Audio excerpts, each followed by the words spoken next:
மனத்துணிவிற்கு எம்ஜிஆர் மிகச்சிறந்த உதாரணம். குண்டடிப்பட்டு முதலில் காவல்காரன் ஷூட்டிங்க்கு வந்த எம்ஜிஆரை வரவேற்கும் விதமாக நினைத்தேன் வந்தாய் 100 வயது அந்த பாடல் ஒலிக்கப்பட்டதாக சொல்வார்கள். எம்ஜிஆரும் கருணாநிதியும் சேர்ந்து மேகலா பிக்சர்ஸ் என்னும் நிறுவனத்தை தொடங்கி எங்கள் தங்கம், காஞ்சி தலைவன் உள்ளிட்ட படங்களை எடுத்தார்கள். எங்கள் தங்கம் படத்தில் நான் செத்து பழைச்சவண்டா என்கிற பாடல் பிரபலம். கண்ணதாசனோடு ஏற்பட்ட கருத்து வேறுபாடு காரணமாக வாலிக்கு கிடைத்த வாய்ப்பால் பல சிறப்பான பாடல்கள் எம்ஜிஆருக்காகவே வந்தது. தனது படத்துக்கான பாடல் வரிகள், டியூன் அனைத்தையும் எம்ஜிஆர் தேர்வு செய்வார். அதனால்தான் அவருடைய பாடல்கள் ஹிட். இசையமைப்பாளர் சங்கர் கணேஷ் தன்னுடைய பேட்டியில் 120 டியூன்களை கேட்டுட்டு அதில் 3 வெவ்வேறு டியூன்களை சேர்த்து போடு என்று எம்ஜிஆர் சொல்வார். நாங்கள்லாம் குழம்பிடுவோம். ஆனால் அப்படி சொல்லி போடுற பாடல் தான் சூப்பர் டூப்பர் ஹிட்டு. அதில் ஒரு பாட்டு பொன்னந்தி மாலை பொழுது அப்படிங்கிற பாடல் என்றார் சங்கர் கணேஷ். பலரது திருமண வாழ்க்கைக்கும் எம்ஜிஆர் பெரிதும் உதவியிருக்கிறார்.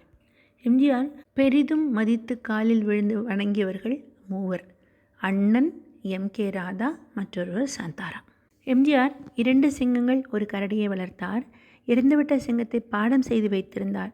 அது தற்போது எம்ஜிஆர் நினைவு இல்லத்தில் உள்ளது.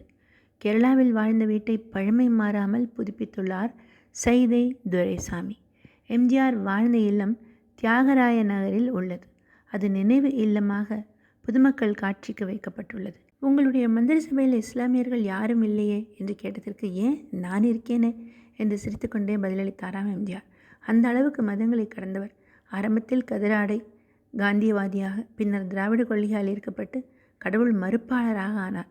பின்னர் மீண்டும் மூகாம்பிகை பக்தரானார். எம்ஜிஆருக்கு பிடித்த உணவு விரால் மீன் குழம்பு. முதல் நாள் வைத்த மீன் குழம்பை மறுநாள் சாப்பிடுவாராம்.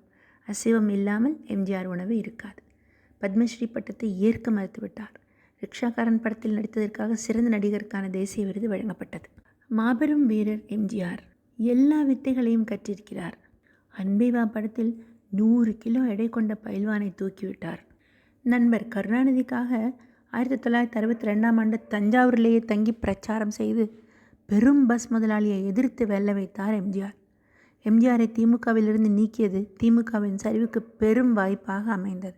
இன்று வரை எம்ஜிஆர் மீதுள்ள அபிமானத்தால் இரட்டை இலைக்கு வாக்களிக்கும் மக்கள் இருப்பது எம்ஜிஆருக்கு கிடைத்த வரம் எனலாம்.